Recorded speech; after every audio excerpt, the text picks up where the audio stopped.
Olá pessoal, bom dia. Na aula de hoje a gente vai começar a olhar para a modelagem de software. Nós vamos ver uma visão geral do conceito da área de modelagem de software, para depois, em aulas seguintes, a gente começar a mergulhar em modelos específicos, né, e diagramas específicos. Bom, então a gente está num curso, né, de Engenharia de Software 1, que na UF tem o propósito de ensinar para vocês engenharia de requisitos e toda a parte de modelagem usando o ML. O ML é uma linguagem de modelagem orientada a objetos. E o fato dela ser orientada a objetos é muito interessante para a gente, porque a gente usa a mesma notação desde o mundo real, né, as entidades que a gente manipula no dia a dia, até o código. E o modelo também está ligado a essa notação. Diferente de algumas técnicas anteriores ao ML, né, técnicas de análise e projeto orientado a objetos, onde você usava artefatos que quebravam um pouco essa linearidade entre o que existe no mundo real e o que vai ser implementado. Então, nessa figurinha, eu mostro para vocês que a gente tem no mundo real uma entidade, um carro, né? Então eu tenho um determinado carro, eu estou fazendo um sistema que manipula esse tipo de objeto, né? Então, no mundo real tem carro. Se a gente vai para programação orientada a objetos, a gente vai ter a classe carro, que representa esse objeto do mundo real. Só que quando a gente está passando pela análise projeto, a gente vai ter uma classe representada num diagrama de classes, carro também. Então, o meu argumento aqui é que com o fato da modelagem orientada a objeto, ela também manter a mesma fala do mundo real e do código, a gente consegue transitar de uma forma muito mais suave, desde os objetos que a gente observa no mundo real até chegar no código, passando pela nossa notação de modelagem, que a gente vai detalhar no restante do curso. Mas eu queria aqui só alertar vocês isso, que agora a gente tem uma suavidade, né, entre o mundo real, onde tem um problema real, e o mundo computacional, onde eu tenho o código que resolve esse problema. Só que isso traz um desafio para a gente. No momento que a gente tem uma notação única, desde do mundo real, a gente está falando de carro, quando a gente entra em análise e projeto, ambos usam os mesmos diagramas, e quando a gente vai para o código, a gente tem o carro lá implementado no código, é muito bom isso, mas isso traz uma nebulosidade muito grande entre análise e projeto. Em outras notações, você tem uma clareza de onde termina a análise e onde começa o projeto. Quando a gente trabalha com o ML, com técnicas de análise e projeto orientado a objetos, essa fronteira ela fica um pouco nebulosa, né? Então, eu vou tentar trazer para vocês uma percepção do propósito da análise orientada a objeto e do projeto orientado a objeto, para vocês perceberem o momento que eu estou transitando nessa fronteira. Então, a análise orientada a objetos, ela se propõe em identificar o que precisa ser feito. Ela tenta entender o problema, ela está no espaço do problema, não no espaço da solução. Então, ela tenta identificar o que precisa ser feito, ela levanta os requisitos do problema, está no momento de investigação. Estou tentando entender o problema.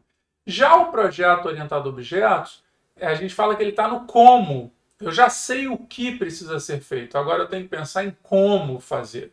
Ou seja, ele saiu do espaço do problema e ele entrou no espaço da solução. Então, de forma bem abstrata, a divisão entre análise e projeto é essa. A análise está preocupada em entender o problema, eu estou mais próximo do meu usuário, tentando entender o que ele precisa e modelar isso. E na hora que eu vou para o projeto orientado a objeto, eu já sei o que tem que ser feito e eu já estou pensando em como resolver esse problema e já estou pensando em ir para o código. Então, o projeto ele fica entre a análise e o código. É quando eu estou fechando decisões sobre a solução lógica que eu vou dar para aquele problema. Então, pensando assim de forma mais concreta, quais são as principais funções, né, as principais objetivos da análise orientada a objeto? Primeiro, identificar funcionalidades e entidades do sistema. né? Se a gente pensar num sistema de controle de uma universidade, a gente tem várias funcionalidades que vêm à mente, né? A funcionalidade de um aluno poder se inscrever em disciplina, funcionalidade de um professor poder lançar nota, funcionalidade de um aluno poder pegar o boletim dele. Então tem um conjunto de funcionalidades que são relevantes, que aquele sistema tem que entregar essas funcionalidades. Isso faz parte, eu não estou falando como que eu vou fazer essas funcionalidades. Eu estou falando o que tem que existir.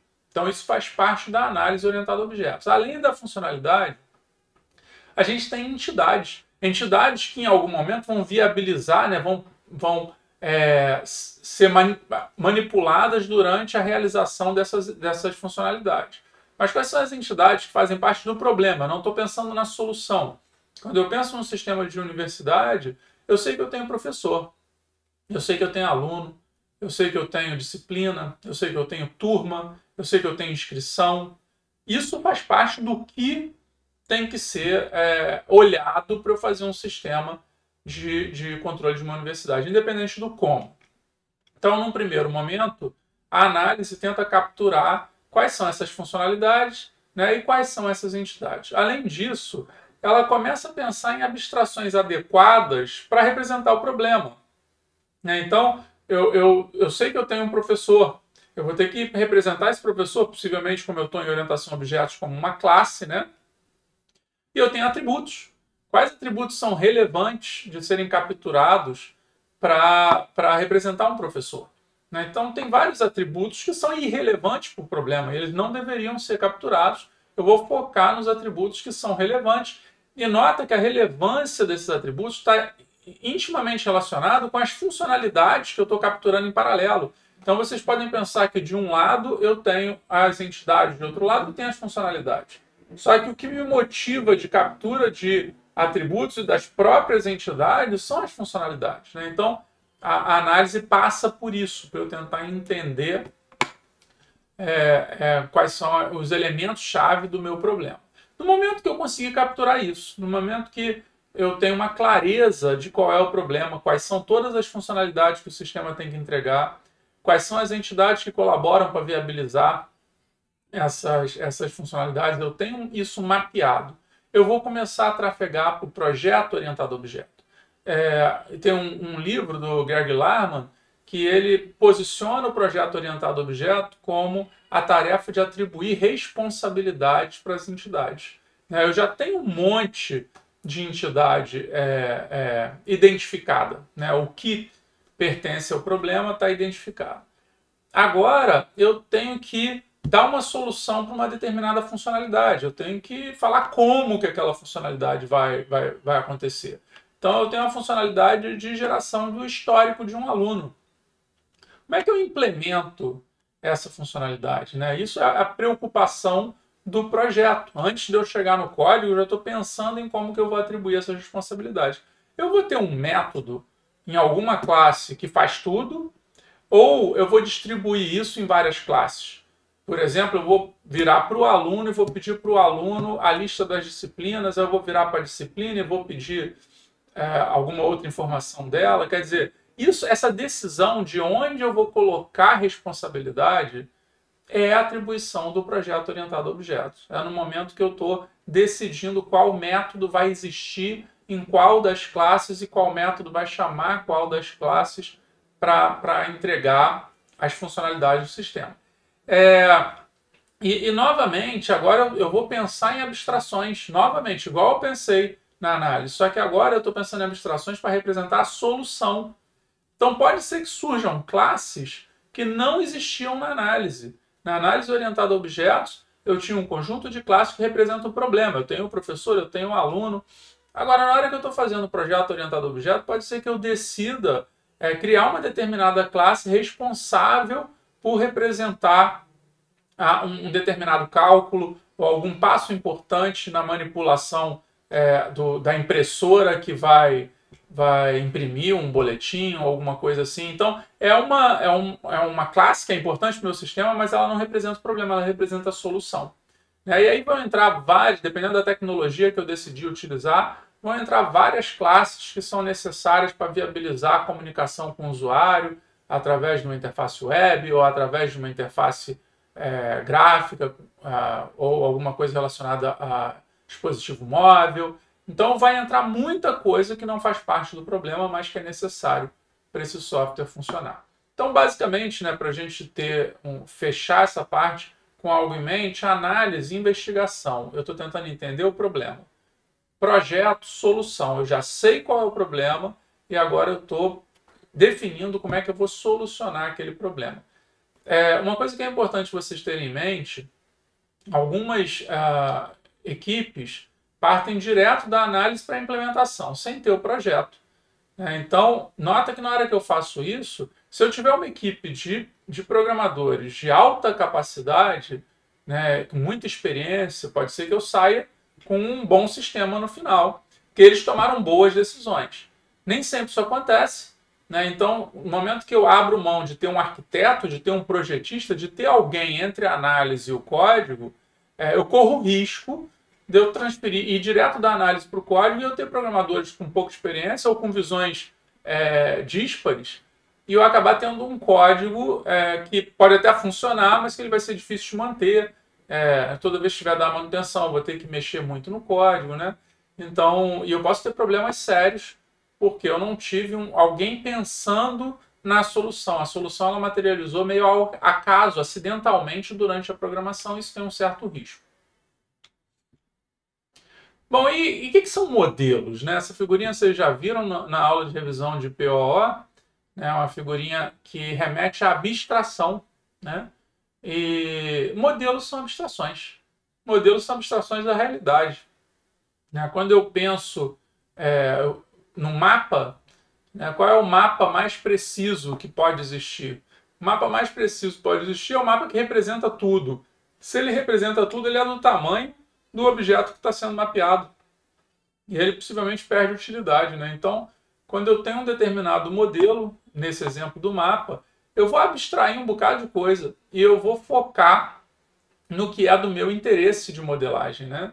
Então, dependendo do tipo de mapa, eu vou focar nos rios, ou eu vou focar no relevo, né? Ou eu vou focar só nos estados, nas cidades, nos países, né? Então, basicamente, um modelo ele abstrai a realidade. A mesma coisa acontece com software, né? Na hora que eu tenho um determinado problema, eu tenho uma determinada entidade no meu mundo real, só que aquela entidade, no contexto do meu problema, ela vai ser tratada de uma forma muito específica.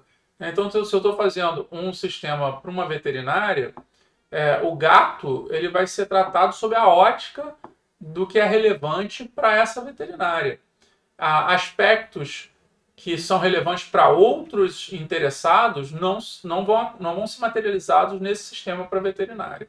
Então, basicamente, eu vou olhar para o objeto pensando para o meu caso específico, para o tipo de sistema que eu estou desenvolvendo, o que eu preciso capturar nesse objeto que é necessário para viabilizar as funcionalidades que o meu usuário deseja desse sistema. Bom, e por que modelo é útil? Por que as pessoas fazem modelo, né? O modelo ele simplifica, né, uma realidade, né? Ele, de modo geral, é mais fácil de fazer do que a solução final, mas ele já traz uma percepção do que vai ser um dia a solução final. Então, razões para a gente fazer modelo, uma delas é comunicação. Nessa aula ainda vou mostrar um modelo de classe para vocês, que no modelo, se eu não me engano, tem 15 classes. E eu conseguiria, discutindo com um colega, olhar para as 15 ao mesmo tempo e ver se aquelas decisões, aquela captura de informação está apropriada. Se eu não tivesse o modelo e fosse direto para o código, possivelmente eu não ia conseguir olhar para 15 classes ao mesmo tempo. Eu ia ter que abrir uma classe, abrir a outra. Essa percepção da interligação entre elas, o estímulo visual seria prejudicado. Então ele tem essa vantagem. Se eu quero fazer uma comunicação rápida com algumas pessoas, e se todas elas sabem ler fluentemente o modelo permite que essa comunicação seja mais fluida. Ele permite lidar com problemas complexos, está um pouco na linha do que eu falei, né? Eu já trabalhei em projetos que a gente tinha na parede um grande modelo com mais de 100 classes e toda vez que a gente queria discutir algum aspecto mais geral do projeto, a gente levantava e ia na parede. e eu olhava para aquelas classes e discutia, nessa região a gente está fazendo assim, está fazendo assado, então tal funcionalidade pode pegar a informação que está nessa classe, a informação que está naquela outra e fazer tal coisa. Uma forma muito alto nível de discutir. É claro que na hora que eu vou no detalhe, eu vou estar no código, vou estar implementando no código. Mas para eu lidar com um problema bastante complexo, eu tenho uma visão geral no modelo muito mais rica do que se eu fosse olhar classe a classe no código. E o modelo permite testar hipóteses antes de realizar o sistema, né? Então, se a gente pensar em outras áreas, a gente vai, por exemplo, fazer um modelo de um barco, botar esse modelo num tanque, simular ondas e ver se o barco se comporta da forma que a gente gostaria. Ou um modelo de um carro, botar num túnel de vento e ver se ele se comporta como a gente gostaria. Então, eu estou simulando antes de fazer o objeto final, que vai ser caro. No caso de software, dá para fazer a mesma coisa. Então, eu posso fazer um modelo e simular esse modelo, seja automaticamente, usando ferramental, seja manualmente. Né? Então, eu posso definir questões de competência, coisas que eu gostaria que aquele modelo fosse capaz de responder, e eu posso tentar ver se existe alguma navegação dentro daquele modelo que me permita chegar àquela resposta. Então, é muito mais barato eu testar uma hipótese no modelo do que eu ter que desenvolver um sistema inteiro para saber se aquilo vai funcionar ou não. Bom, então, como eu estava falando para vocês, a gente tem modelos de formas diferentes, né? Então, eu botei uma lista aqui de croquis, maquetes, manequins, plantas, diagramas. E se vocês pegarem as áreas da engenharia, todas as áreas da engenharia lançam mão de modelos, né? Engenharia, arquitetura, né? O navio que eu falei para vocês, né? Um avião que eu vou testar, alguma característica dele. Nota que modelos eles podem ter um propósito mais funcional. Eu estou fazendo um modelo para testar de fato se a aerodinâmica dele responde da forma que eu esperava. Mas ele pode também ter um objetivo estético. Então eu posso fazer um determinado modelo, não para avaliar a funcionalidade do modelo, mas para avaliar a estética daquele modelo. Né? Então eu vou construir um prédio, eu posso querer fazer uma maquete daquele prédio e ver como é que aquele prédio fica harmonizado na região que ele vai ser construído. Então, basicamente, se vocês pegarem todos os domínios, eles lançam mão de algum recurso relacionado à modelagem, né? Então, mesmo que se vocês saírem das engenharias e forem para a área de saúde, vocês vão ver com recorrência o uso de modelagem antes de você fazer um determinado, uma prótese ou alguma coisa assim, você ter uma espécie de um modelo para você validar se ele está de acordo, né? Então, em várias áreas vocês vão encontrar isso. Em software não é diferente. A gente lança mão de modelos. E em software a gente fala que modelo de software é software. Né? Então, o modelo ideal é o modelo que estivesse totalmente alinhado com o código. Um problema grave de modelo é quando existe um distanciamento entre o código e o modelo. Então, o modelo para de refletir corretamente o que é o código. E isso é muito ruim. Você toma decisões olhando para o modelo que são inapropriadas. Então, é bastante interessante quando a gente entende que o modelo também é parte do software e ele tem que ser mantido junto com o software. Então, por que eu trabalho, né, com modelos em software, em engenharia de software? Um modelo útil, ele ajuda a gente a chegar num código, um código adequado, ou ele ajuda a gente a chegar em outros modelos que ajudam a gente a chegar num código adequado. Então, eu estou tratando, ao invés de sair lá da análise e descer um degrau enorme e chegar lá no código e eventualmente tropeçar, eu estou fazendo passos menores, né? Eu estou saindo lá de cima e com passos menores eu vou descendo gradativamente até chegar no código. Então, eu vou ter um modelo mais abstrato. Esse modelo mais abstrato é útil para entender bem o problema e para definir um modelo um pouco mais concreto, que detalhe algum aspecto que aquele modelo abstrato não detalhou. Então, os modelos são complementares, eles vão detalhando aspectos até eu conseguir chegar lá no código. E um pedido que eu coloquei aqui no final para vocês é vocês questionarem a real necessidade de um modelo. Tem muita gente que reclama que a engenharia de software trabalha com muita documentação. Na verdade, a engenharia de software entrega para a gente um conjunto de técnicas, um conjunto de ferramentas para a gente lidar com o desenvolvimento de software. A gente escolhe em que grau de intensidade a gente vai usar cada uma dessas técnicas e dessas ferramentas. A gente deveria, sempre que está fazendo um modelo, que muita gente fala, modelo é documentação, né? Uma visão, modelo é a documentação do software, a outra visão é que o modelo é o próprio software, né? Então, no momento que eu estou fazendo o modelo, a gente deveria estar questionando se aquele modelo realmente é necessário. Se aquele modelo não é necessário, não tem por que fazer o modelo. Mas no momento que eu estou fazendo um modelo que vai me ajudar a entender melhor o problema, ou vai me ajudar a projetar a solução e chegar num código melhor, aparentemente ele está sendo útil, ele está me ajudando a entregar um software com mais qualidade e, eventualmente, entregar um software mais rápido, porque não adianta eu querer correr, fazer mal feito e ter que refazer. Então, talvez gastar um tempinho maior pensando no que eu estou fazendo pode me ajudar a chegar num software correto desde o início e, sem dúvida nenhuma, vai me ajudar na manutenção. Porque se eu fizer um software sem modelos, na hora que eu for para manutenção eu vou ter mais dificuldade.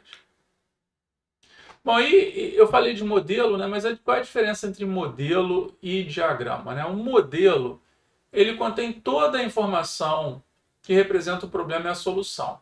Na verdade, essa minha frase ela é um pouco questionável, porque tem empresas que não fazem modelo, não modelam tudo, né? Então ela não vai conter toda a informação. Mas pensando numa empresa que segue um caminho de análise e projeto para chegar no código, o modelo em si ele vai ter toda a informação necessária para eu caminhar para a implementação.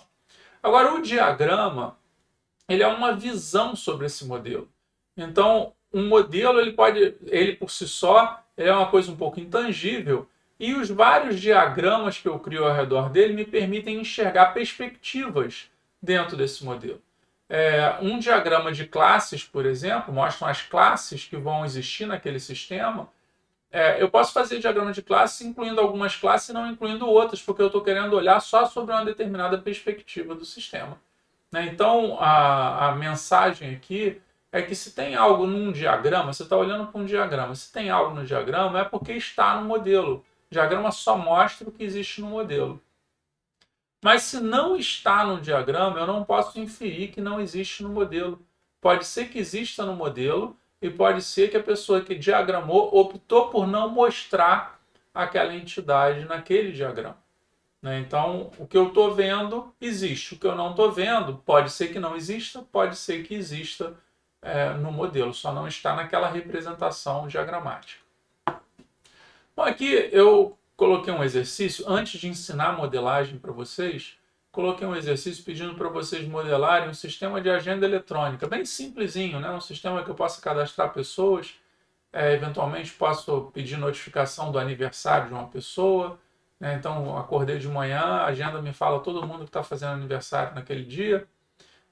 Agenda no sentido de contatos mesmo, né? Agenda de telefones das pessoas.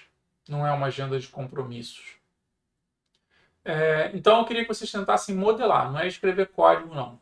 Usem o que vier na cabeça de vocês, como é que vocês organizariam esse conhecimento. E aí eu queria que vocês pensassem, ao final de fazer uma modelagem dessa agenda, quais aspectos vocês conseguiram capturar nesses modelos que vocês inventaram.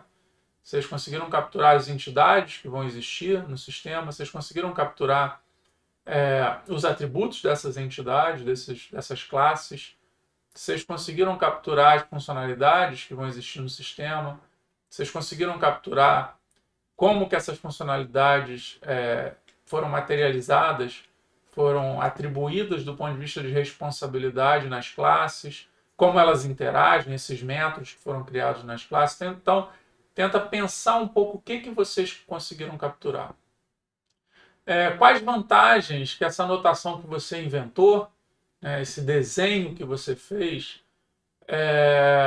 ela traz, né? Quais são as vantagens que essa anotação traz?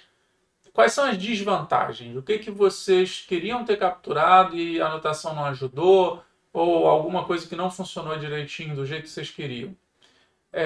Então, basicamente é isso. Eu queria que vocês fizessem esse exercício antes de continuar nos slides, que eu vou dar uns exemplos de modelos que a gente vai estudar no curso. Então, aperta o pause, faz o exercício, terminando, solta o slide. Bom, e só para fechar essa aula de hoje, né, que é uma aula bem geral sobre modelagem, para começar a motivar vocês a olhar para modelos, eu vou mostrar alguns modelos que são muito famosos na UML, são modelos que a gente vai estudar nas próximas aulas, só para vocês terem uma ideia, né, porque eu fico falando aqui de diagramas e de modelos e não fica claro para vocês o que eu estou falando. Então, diagrama de casos de uso é o diagrama da UML mais próximo do usuário, mais próximo da análise, na hora que eu estou querendo capturar, entender, né, o que tem que ser feito. Então, nesse diagrama, a gente tem papéis, que são pessoas que vão interagir com o sistema ou outros sistemas, e a gente tem casos de uso, que são formas de interação com o sistema, são espécies de funcionalidades que o sistema oferece. Então, um diagrama muito alto nível, mas que ele me ajuda a entender quais são as funcionalidades do sistema. Aqui é talvez o principal diagrama da OML, que é o diagrama de classes, né? Esse diagrama está no nível de análise. O diagrama de classes tem todas as classes do sistema. Olha que interessante, eu estou olhando para umas 15 classes numa única tela. Possivelmente eu não conseguiria fazer isso com código, né? Olhando para código. Eu posso botar isso numa parede e quando precisar discutir alguma coisa sobre o sistema, esse diagrama ele me dá essa visão de alto nível. E nota que um programador competente, ele olha para esse diagrama, ele está vendo o código, ele sabe que cada caixinha dessa é uma classe. Se eu estou no Java, cada caixinha dessa é um arquivo com uma classe Java. Ele sabe que cada elemento nesse primeiro compartimento aqui é um atributo dessa classe. Aqui seriam os métodos, mas não tem nenhum método, eu estou no nível de análise. Ele sabe o que significa esses símbolos que a gente vai ver, esses números. Então, isso aqui para ele é como se ele estivesse olhando para o código, não tem diferença do código. Mas eu estou num nível muito abstrato ainda, eu estou representando muito mais o problema do que a solução nesse diagrama. Aqui é um exemplo de um diagrama de transição de estados. Às vezes a gente tem um objeto no sistema que ele é muito complexo, né? E tem grandes chances de acontecer alguma coisa errada no funcionamento desse objeto.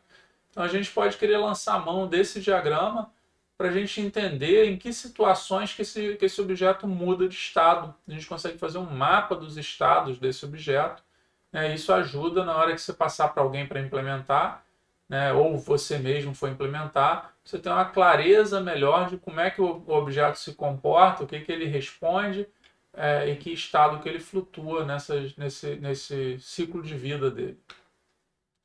Aqui tem um outro diagrama, parece com o anterior, mas é um pouco diferente. A gente vai ver, cada diagrama desse vai ser uma aula diferente, então não se preocupem. Aqui eu só estou querendo matar a curiosidade, para vocês deixarem de ter os diagramas como algo que vocês não fazem ideia de como é que são, né?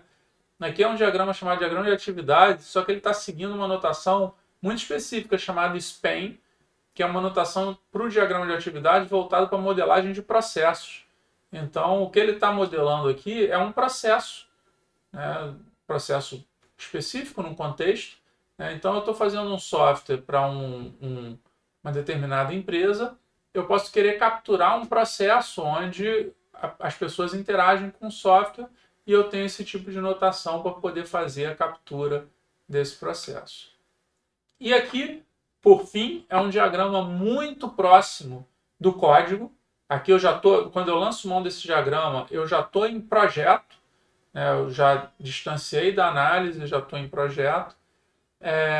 E esse diagrama ele está capturando como é que objetos se comunicam. Então aqui eu tenho um objeto jogador, um jogo, resultado. Eu tenho chamadas de método. Esse objeto chama um método desse outro objeto. Por sua vez, esse outro chama um outro método. Aqui eu tenho a ativação dessas chamadas. Então é uma coisa muito concreta, muito próximo de código. Tem um loop. Eu consigo escrever um algoritmo com essa anotação. Então a anotação longe do problema e bem próximo da solução. E com isso a gente termina a aula de hoje, né? Eu queria só fazer um alerta. Vocês notaram que eu falei de análise e projeto. Essa palavra projeto, se vocês forem ler em algum livro em inglês, a palavra projeto no português vai para duas palavras possíveis no inglês, que é project e design. Quando a gente está no contexto de análise de projeto, esse projeto é design, não é project. Project é o projeto como um todo, então uma gerência de projetos é project management, que eu estou fazendo a gerência do projeto inteiro, que vai englobar análise, design, codificação, testes, entrega, isso é o project. Mas o projeto que a gente está usando na aula de hoje, se vocês forem ler em algum material em inglês, ele é design. Então, tem um livro famoso do Eric Gama chamado Design Patterns. São padrões de projeto, mas projeto no sentido da fase que está entre a análise e o código, que é a fase de design. Vocês vão ver também que tem algumas pessoas que remetem a essa fase, a fase de arquitetura, né? Então, eu tenho um problema, antes de eu ir para a implementação, eu trabalho na arquitetura. O profissional que trabalha com design, ele é o arquiteto de software, né? O cara que consegue entender o problema e projetar uma solução para aquele problema. Mas é isso, era uma visão muito geral para vocês começarem a entender um pouquinho como é que funciona essa parte de modelagem de software. E na aula que vem a gente vai começar a mergulhar em engenharia de requisitos. Até lá, um abraço.